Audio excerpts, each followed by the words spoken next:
All right, what's going on? It's Roger after Going Club. So the common thing I get asked is, why don't you just get a new motor when I got this in pieces and blown?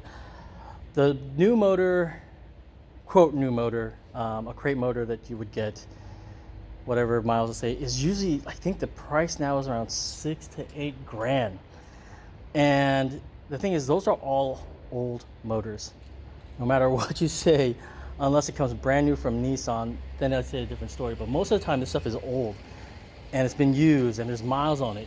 So in my mentality, it was like, well, originally it's supposed to be just a regular rebuild and, refresh stuff and then address some of the oil issues and do preventative maintenance type stuff.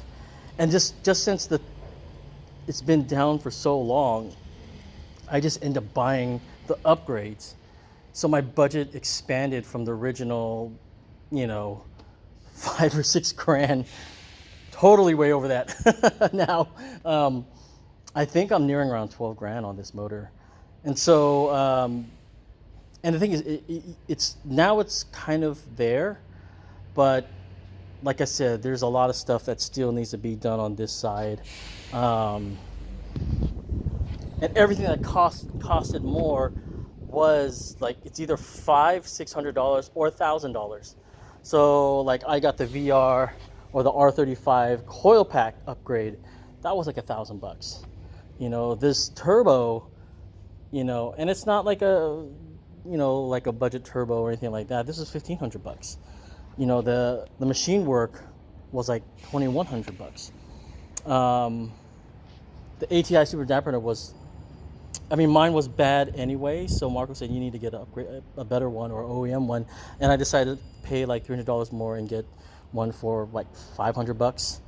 The LS1 alternator, obviously for more amps, that wasn't cheap either. That was $300 or $250, something like that. And it just and you'll see, like I also got 1000cc injectors and a Radium top feed fuel rail.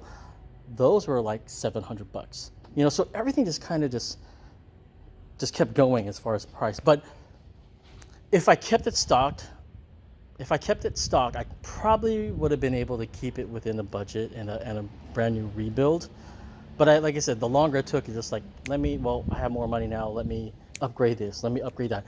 And I would get ideas. Like I was thinking about going with like a better turbo manifold, but Marco was like, well, stick with this first, because one thing, I'm not going 800 horsepower. The other thing too is that cast iron is pretty strong, and it just made sense for me. If I cerakoted it, it would be kind of nice in that sense that that I could keep that strength. And like I said, this is supposed to be a mild build. It's probably overbuilt for less than 400 horsepower or 450, which is what the turbo's rated for. But I'm actually, as far as like how much all the upgrades are and knowing that everything's kind of brand new, and the stuff that isn't brand new is the intake manifold and the Greddy intake manifold and the turbo manifold. And I just know that those were checked by machine shop and addressed and stuff like that.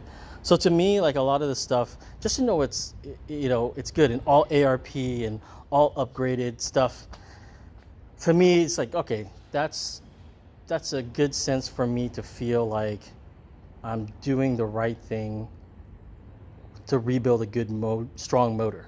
And so that's the thing that I'm really really looking at.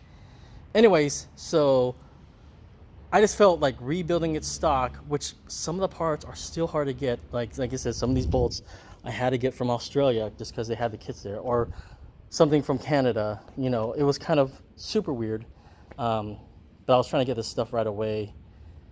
And like I said, I just wanted to get my motor done. And I have to laugh about that now too, because it's just taking forever.